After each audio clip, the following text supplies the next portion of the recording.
Good evening. We are back to the study of the Spirit's book.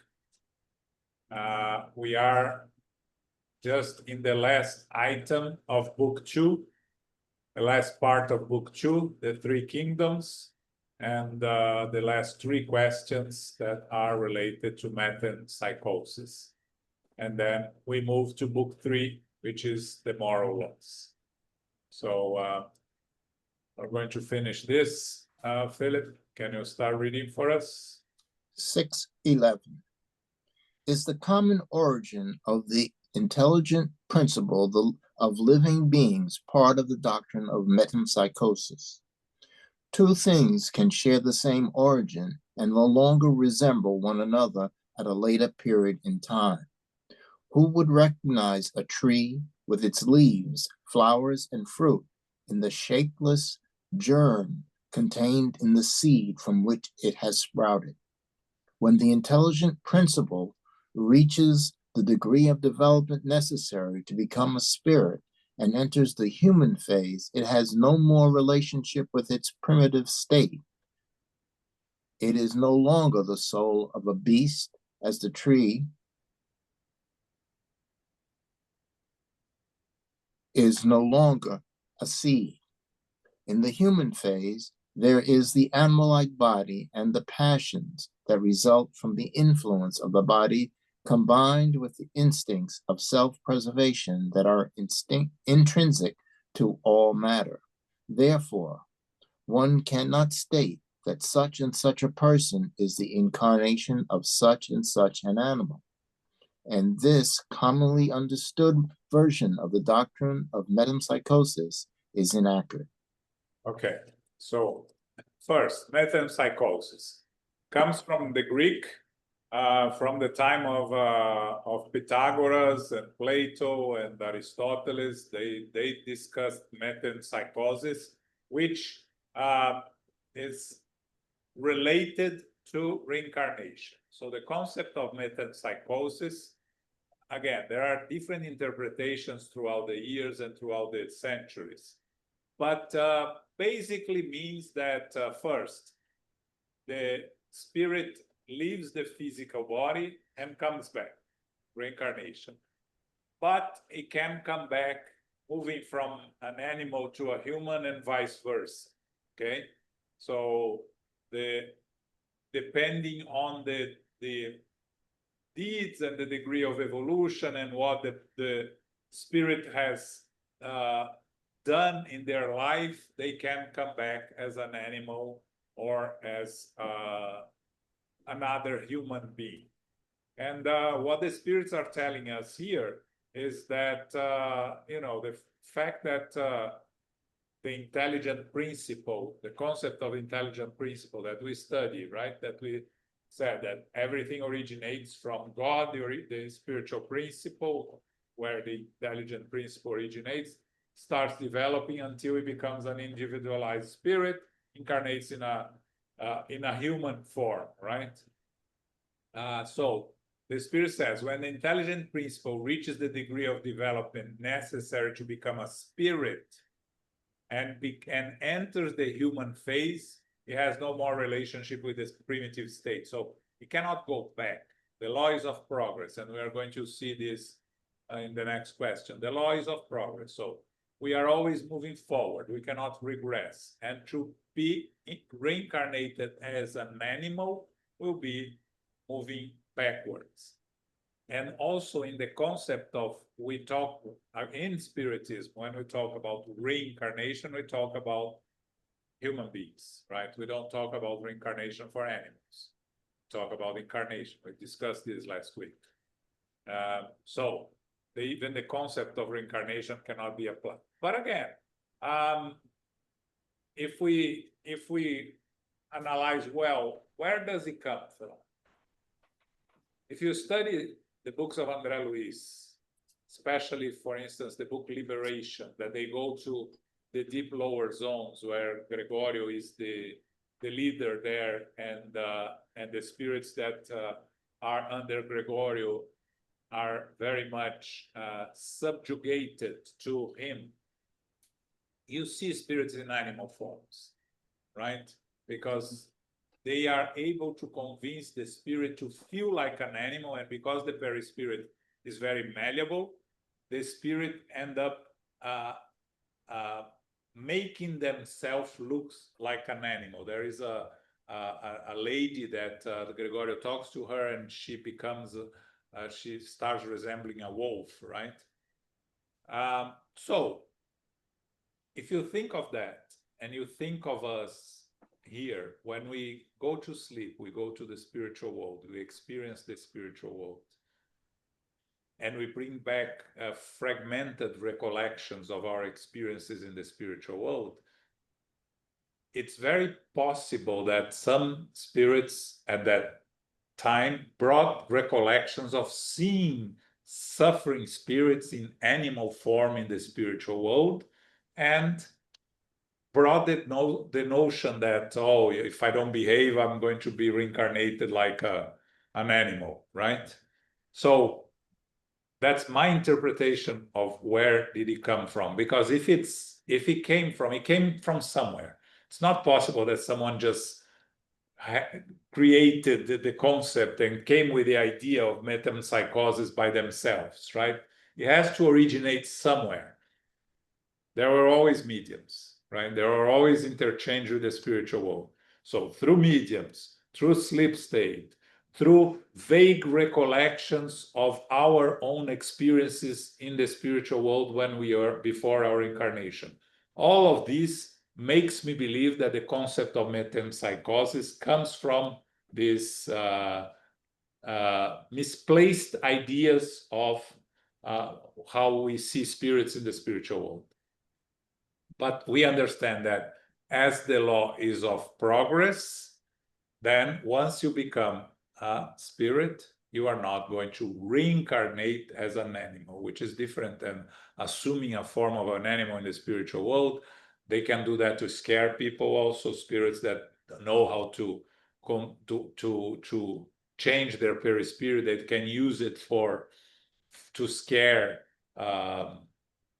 others, right? So many concepts that can bring this idea to the minds of those that do not really understand how the process of our evolutionary path works. Okay, but what the Spirit tells us here very clearly, one cannot state that such and such person is an incarnation of such and such animal, as its commonly understood version of the doctrine of metempsychosis. And we know, even going back to what we study, right, that the intelligent principle is associated to the animals, but they are not the animal, right? So intelligent principle associated in the later stages to a dog is not the dog. Same way that we are not our physical body. We are the spirits. The physical body we have, but it's not going to stay with us. When we go back to the spiritual world, the physical body decomposes, goes back to nature. So we are not the physical body, right? We are associated with the physical body. The spirit owns or borrows this physical body for the incarnation. Okay, that's the right concept. Okay, questions, comments? Okay, the next question is very direct. Can a spirit that has animated a human body incarnate as an animal? No, because this would be a regression, and a spirit never regresses. A river does not flow back to its source. So then he says, see question 118. Question 118 talks about the law of progress, that we are always evolving. Okay? So they're very clear. There will be a regression, and the spirit never regresses. You know, we say here that we don't like to use the word always, never, because, you know, there can always be some exceptions. But in this case, it's very clear. A spirit never regresses. Doesn't happen. It's it would go against the natural law. So the example that the spirits give here, I love it. A river does not flow back to its source, right? A river is born and it goes towards the end. And it's a very good comparison. We don't go back, we move forward, right? Even if we don't see any progress, sometimes people talk about, some human beings committing horrible crimes, and we ask ourselves, how are these people progressing? Well, they were worse before, right? Or they had the evil was always in them. They couldn't act on it, but it was always there. And now they can act. They are acting, but they were even before worse before, right? So again, we cannot incarnate as an animal, reincarnate as an animal, not vice versa. Someone that was an intelligent principle that was associated to an animal cannot jump to a human being. It can do the natural progress into a human being. Okay. Now the last one is a very long explanation by Kardec. 613. Yeah. However flawed the theory of metempsychosis may be, could this doctrine be a result of an intuitive recollection of the different lives of human beings?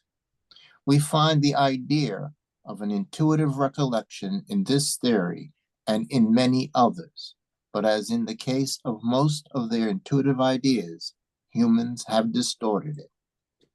Metempsychosis would be true if it were understood to be the progression of the soul from a lower to a higher state, in which it acquires the new development that transforms its nature. However, when understood to mean that any animal can transmigrate directly into a human and a human into an animal, which would imply regression or fusion, it is false. The fact that fusion is not possible between different species is an indication of their contrasting degrees, and that must also be the case with the spirits that bring life to them. If the same spirit could animate them interchangeably, it would imply the existence of something that could manifest itself only by the possibility of physical reproduction. The spirits teach us that reincarnation is founded on nature's ascending movement and the development of humans within their own species. This does not undermine the dignity of humans in any way. What degrades human beings is the bad use they make of the abilities that God has given them for their advancement. Be what it may, the antiquity and universality of the doctrine of metempsychosis and the number of well-respected individuals who support it provides the root of reincarnation as nature itself. Rather than diminishing the likelihood that it is truth, this fact must be understood as a substantial argument in its favor. Questions about the origin of a spirit encompass the origin of all things and God's secret designs. Human beings are not meant to fully understand them and can only form more or less probable hypotheses or theories in this respect. The spirits are far from knowing everything and may also have, in regard to what they do not know, individual opinions that may or may not be supported by fact. This is why all spirits do not think alike with regard to the relations that exist between humans and animals. According to some, the spirit can only incarnate as a human after passing through the different degrees of the lower beings of creation. According to others, people have always belonged to the human race without passing through the various degrees of the animal world.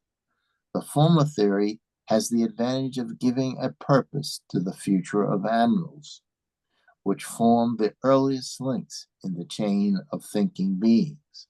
The latter theory is more consistent with the dignity of human beings, and it is summarized below. The different species of animals do not intellectually proceed from one another by progression. In other words, the spirit of an oyster does not successively become that of a fish, bird, quadruped, or quadrumane. Each species is a physical and moral absolute, and each individual draws the sum of the intelligent principle that is necessary for the from the universal source, depending on the nature of its body and the work it has to accomplish in nature. This intelligent principle is restored to the general mass at its death. Beings from worlds more advanced than ours, see number 188, are also distinct races that correspond to the needs of those worlds and the degree of advancement of individuals who live there. However, they do not spiritually proceed from the human beings on earth. It is not the same with humans. From a physical perspective, humans form a link in the chain of living beings, but morally speaking, there is a solution of continuity between animals and humans. Humans alone possess the soul and spirit, the divine spark that gives them the moral sense and extended vision that animals sorely lack. This spark is the principal being within them, pre-existent to and surviving their bodies and preserving their individuality.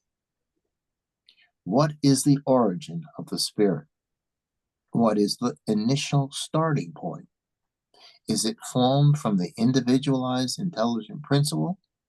That is a mystery that would pointless to try to penetrate, and regarding which, as we have said, we can only build theories.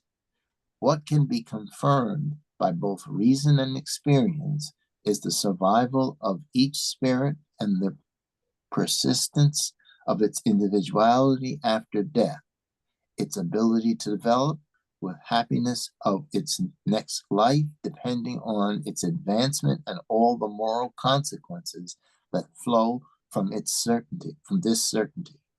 Like so many other things that are currently of little significance to our advancement and useless for us to dwell on, the mysterious relation that exists between humans and animals, repeat, is one of God's secrets.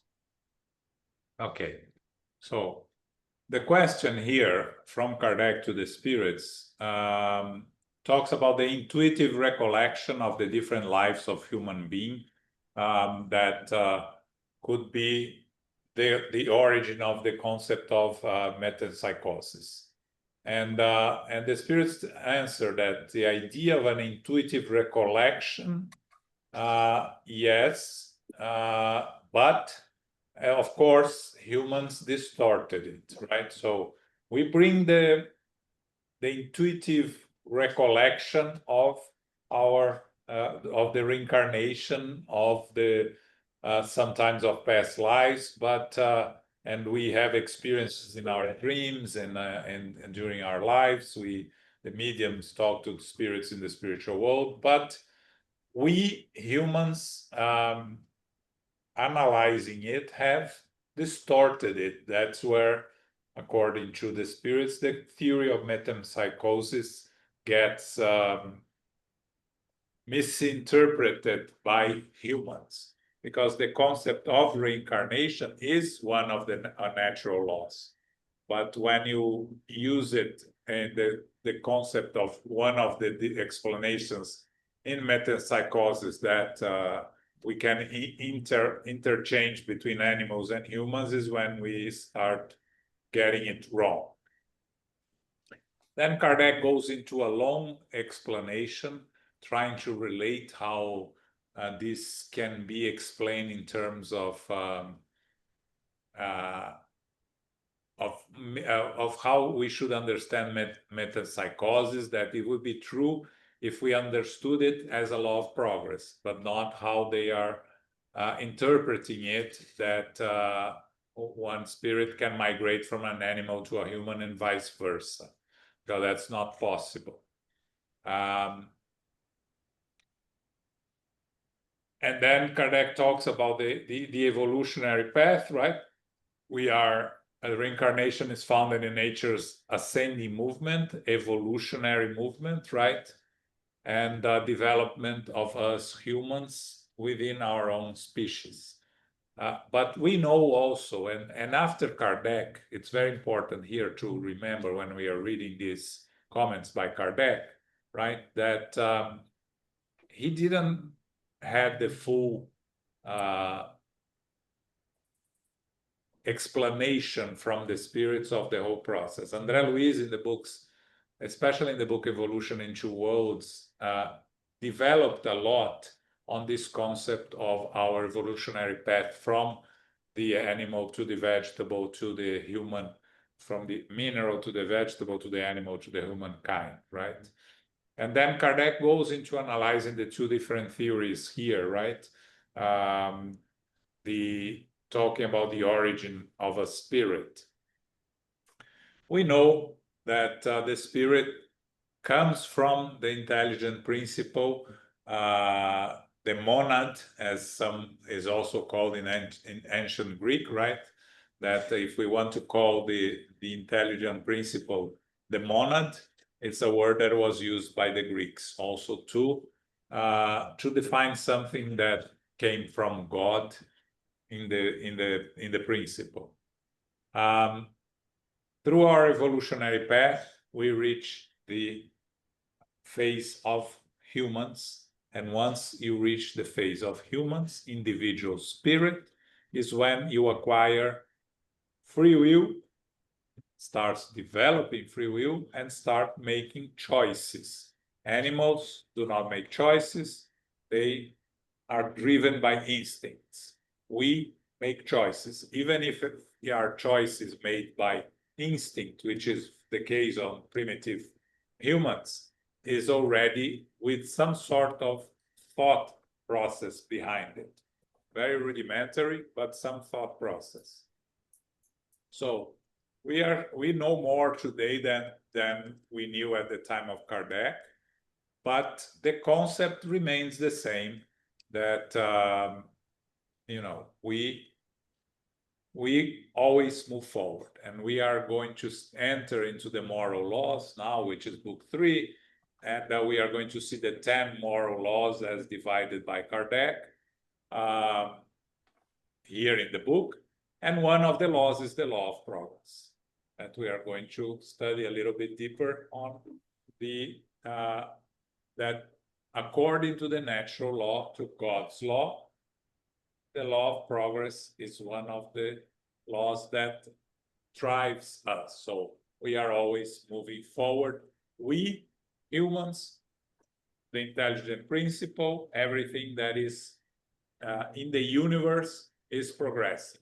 Planets, we know that if the sun one day ceases to exist, becomes supernova, explodes, and then creates other parts of the universe, and the universe is always evolving also, right?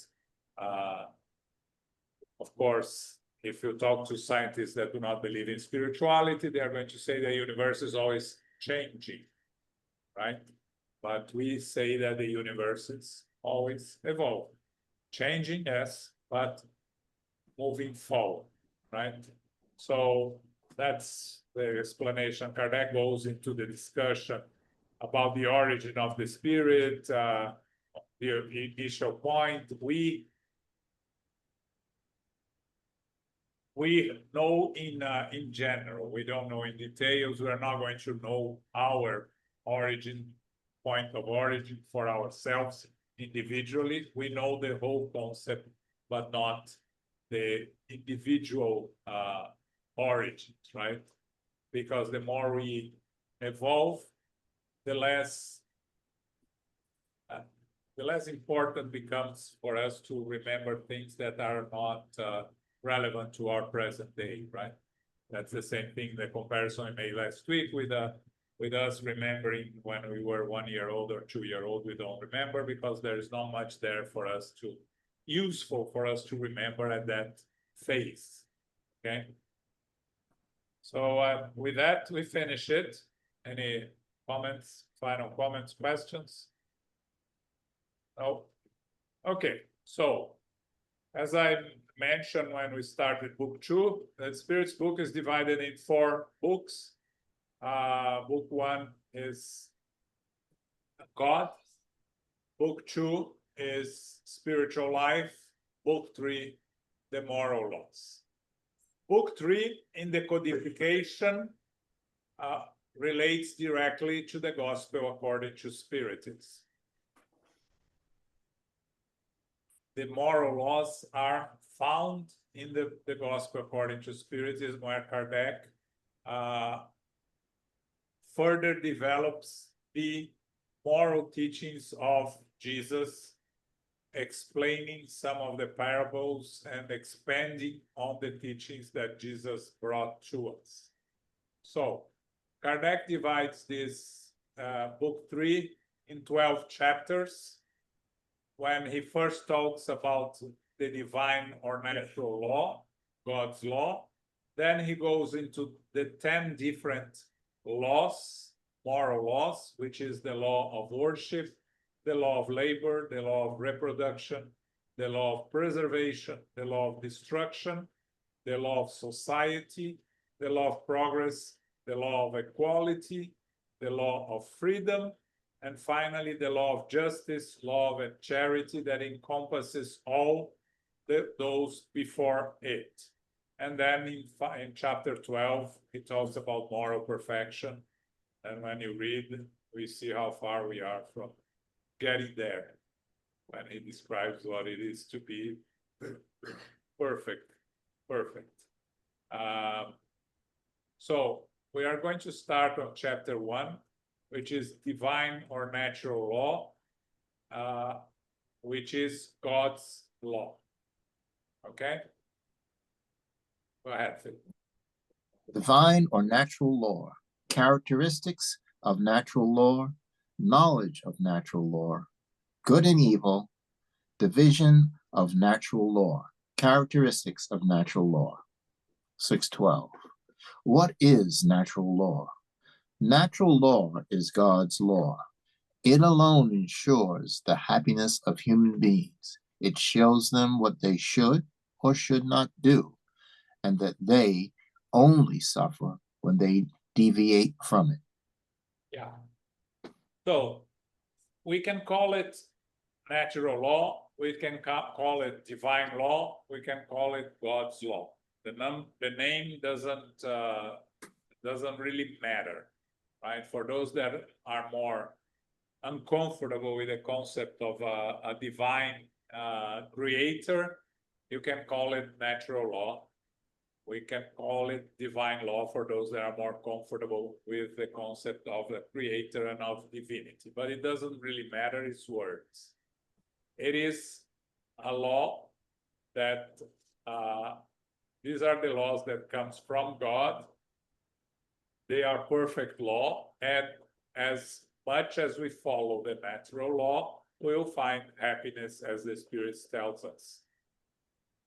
Because the natural law tells us what we should and should not do, and when we deviate from the natural law is when we find suffering, when we get into trouble. Okay? 615. Yes. Is God's law eternal? Like God, It is eternal and unalterable. Yeah. If God is perfect, the laws created by God have to be perfect. If they are perfect, they cannot be changed. Because if they can be changed, they wouldn't be perfect, right? Perfection is not changeable because it is perfection. It is difficult for us that are still far from reaching perfection sometimes to understand the concept of perfection. But if we say, and we say in the beginning of the book, Spirit's book, when we study God, we learn that God is perfect. It's eternal and it's perfect. Eternal because it doesn't have a beginning, doesn't have an end. Infinite is when it doesn't have an end, but it can have a beginning. But eternal doesn't have a beginning, doesn't have an end. So God's law is eternal because it existed always, and it's, of course, is unchangeable because it's perfect. If it was possible to change, it wouldn't be perfect, right? If you can improve something, it's because that something is not perfect. If God is perfect, we have to conclude that the law is perfect and unchangeable. Okay. 6:16. Can God recommend or preach something at one time and prohibit it in another? God does not make mistakes.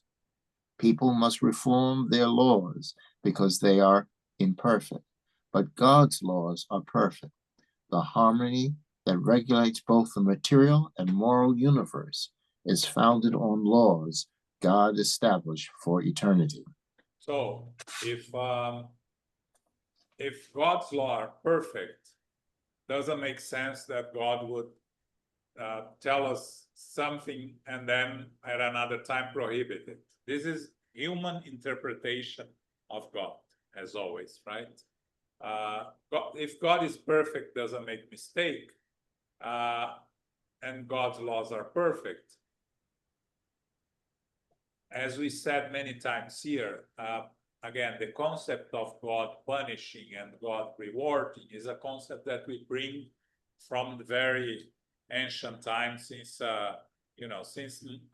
polytheism, right? That we had several laws, several gods that would take care of different things in life. Then the Jewish, which were the first ones to believe in one God, they had the concept also of a God that punishes. They are afraid of God. They fear God. But it was important.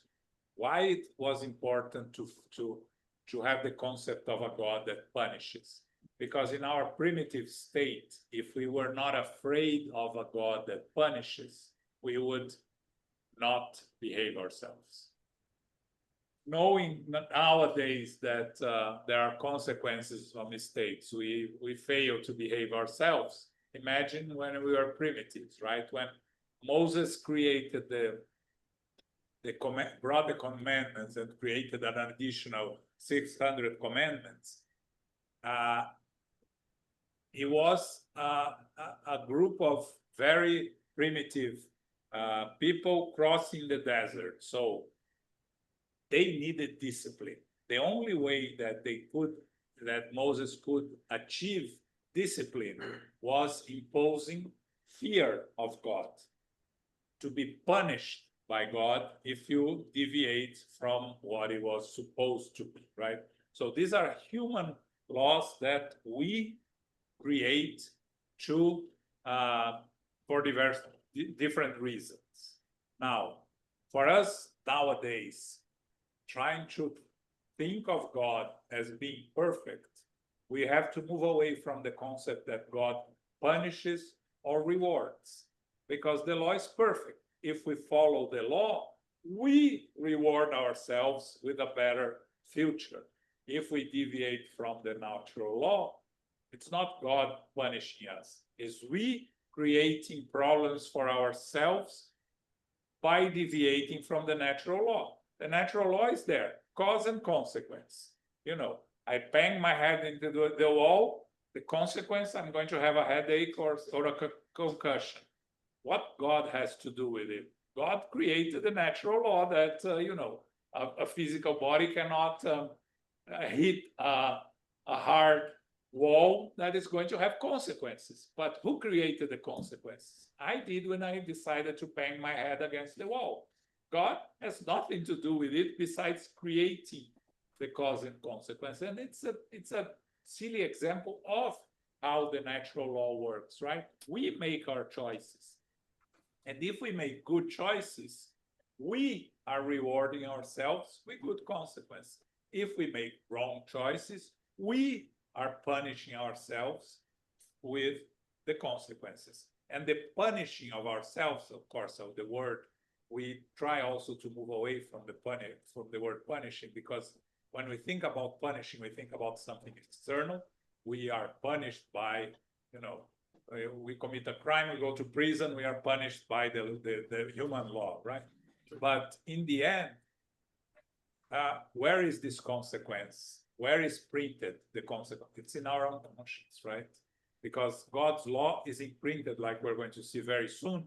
God's law is imprinted in our conscience. So every time we deviate from the natural law, we create a responsibility for ourselves that eventually will come to collect our responsibility. You can make mistakes and not assume the mistakes, but the law is of progress. Eventually, we will have to face the consequences in this life, in the spiritual world, in the next life, but eventually we will face the consequence, because the law, again, natural law, God's law is a law of cause and consequence, law of action and reaction, is one of the natural laws.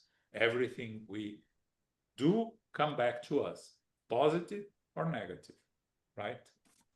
And I was listening this week to an explanation of without charity there is no salvation, right? The maxim of Spiritism. Someone asked to explain, the speaker to explain, and he was telling, it's in the end is that, right? Without charity there is no salvation. The salvation is individual. We can only progress if we use our resources to help others. We progress by learning morally, evolve. How we evolve morally? By learning to think less about ourselves and more about others, about helping others, about living up from inside ourselves and going out there and helping others. That's the progress. Without that and helping others is charity. So without that, there is no salvation. It's not an external salvation. It's internal. We are going to compromise our own evolutionary path if we deviate from God's law. Okay? 617. 617. What do the divine laws encompass? Do they have any reference to anything outside our moral conduct? All the laws of nature are divine laws, since God is the creator of all things. Scientists study the laws of nature in the realm of matter, while good people study those of the soul and practice them. Subsection A. Are human beings able to fathom both these divisions of natural law? Yes, but a single life is not long enough to accomplish this. What are a few years for obtaining all that is necessary to make a perfect being, if we only take into consideration the distance that separates the civilized human being from a savage? The longest human life is insufficient for such a task, and even more so when it is cut short, as in the case with such a large proportion of the human race. Some divine laws govern the movements and relations of raw matter, These laws are called physical laws, and their study is the domain of science. Others concern human beings, themselves, their relations with God, and their fellow beings. You must raise it for me to see it. The moral laws encompass the rules of the life of the body and those of the soul. Okay, so the divine laws, what do they encompass? They encompass everything. All the laws of nature are divine laws. So God is the creator of everything, so all the laws are natural laws. Now, when we study the laws of nature in the realm of matter, it follows the natural laws, but it belongs to science, right? And the moral laws is what belongs to us human beings. When scientists are studying nature, the universe, they are facing the natural laws at all times, but they don't bring God into the equation, right? But if we think us going against natural law, physical law that is very clear, the law of gravity, right? Law of gravity is one of God's law, right? But belongs to nature, right?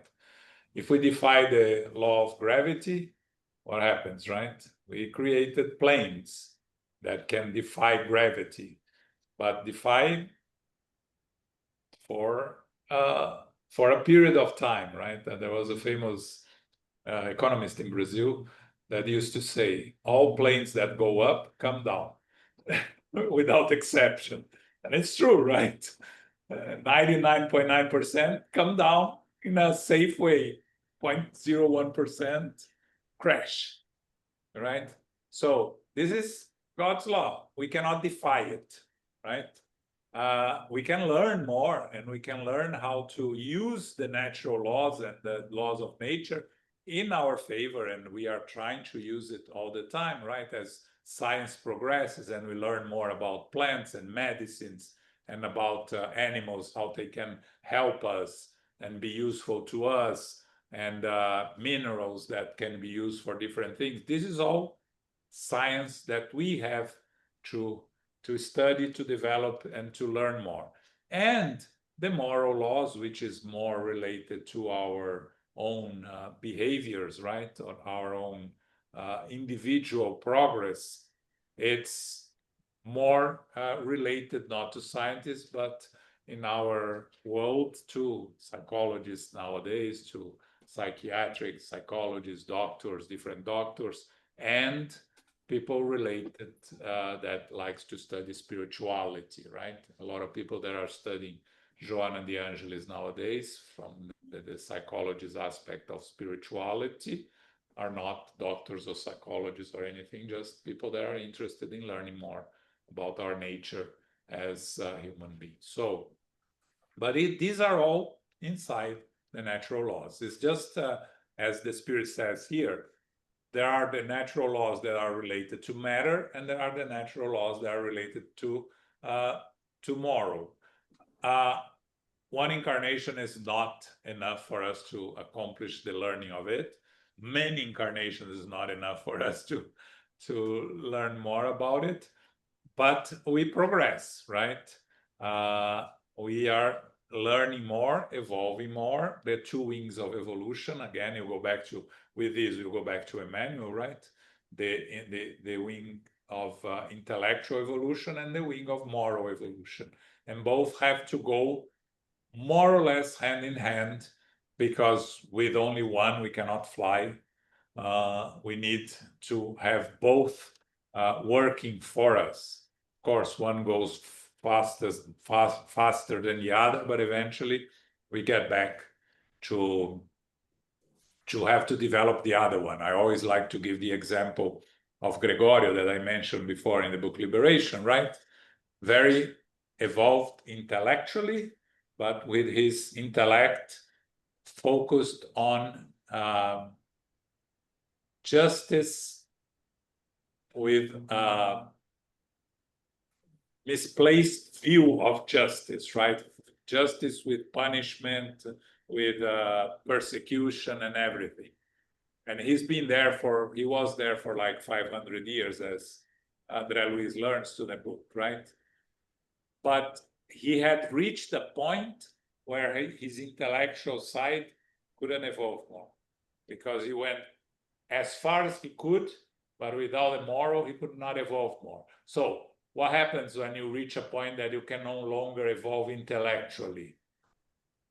You get bored, right? And the opening of him getting bored, starting internally questioning himself, was the opening that allowed the spirits to go and start the process of rescuing him. So we can learn and evolve on one side until a certain point. Eventually, we will have to work on our moral side. It is part of our evolutionary process, and we have to work on it. Okay? Okay? Questions, comments? Nope. Let's do another this item. 618. Are divine laws the same for all worlds? Reason dictates that they must be adapted to the special nature of each world and proportionate to the degree of advancement of the beings that inhabit them. Yeah, so the divine laws are the same for the whole universe, right? But of course, it has to be adapted to the different places, right? So law of gravity is a natural law, but there are places where gravity doesn't exist. There are planets that are formed by gases.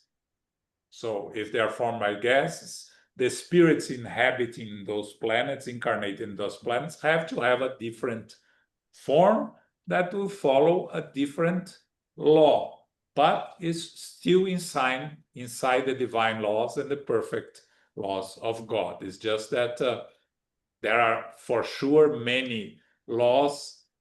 We haven't learned everything that we can learn about our own planet, right? So we can imagine that there is millions or billions of things outside the planet that we still will have to learn eventually, and we'll learn as we evolve. But if we cannot say that the spirits are the same in different planets, but the physical body that they have in different planets have to be adapted to that plane. The perispirit, which is the spiritual body, also changes when we move from one planet to the other. It's just that the perispirit is much more malleable and changes in a much easier way. Okay? So, any comments, questions here? I think we can stop here. Let's leave the knowledge of natural law for next week, right? We did some good advancement here. The question 621 is the one that we always come back. Where is God's law written? In the conscience. We all bring God's law in our conscience, and that's a very important concept for us to carry with us, okay? So this Saturday, the United States Spiritist Federation talk will be by Beatriz Lopez. She's the director of youth, young adults and youth on the United States Spiritist Federation. She's young herself. I think she's like 23, 24 years old. And she's going to talk about growing towards the good. This is Saturday, 11 a.m.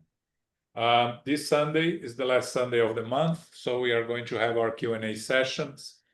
Please bring your questions so we can have a good discussion about different subjects on Spiritism, okay? As a reminder, our Tuesdays, both studies on Tuesdays and the book club on Wednesdays are not happening during the month of July. We'll be back in August. Okay? Carol, can you do our final prayer? I surely can. Thank you very much, John, for hosting. And thank you, Philip, for reading this evening. We appreciate it. And everyone who is here, thank you. Infinite Creator and Supreme Intelligence, we give thanks to be together again for our studies of the Spirit's book.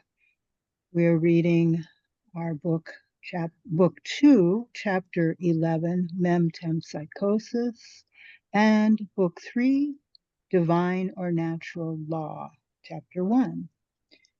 Humans within their own species progress through reincarnation. Each species is a physical and moral absolute. Humans do not regress back into animal forms during their reincarnation cycles. The theory of metempsychosis is considered a distortion. Humans make choices through thought processes, and animals depend on instinct. Advancement and evolution moves everything forward. Natural law is God's law, or also known as divine law, which is eternal and perfect. It unfolds through cause and consequence. The realm of matter belongs to science, and the divine laws pertain to the moral aspects of the body and soul. God's law is carried in our own consciousness. We give thanks to the spiritual benefactors and the good spirits for guiding and inspiring us this evening. May we receive the love, light, and peace of Christ within us, and for our loved ones, our teachers, our directors, our counselors, our mediums, our workers, and all participants. We pray for inner peace, and especially now for world peace, and for those who are suffering in the physical and spiritual worlds.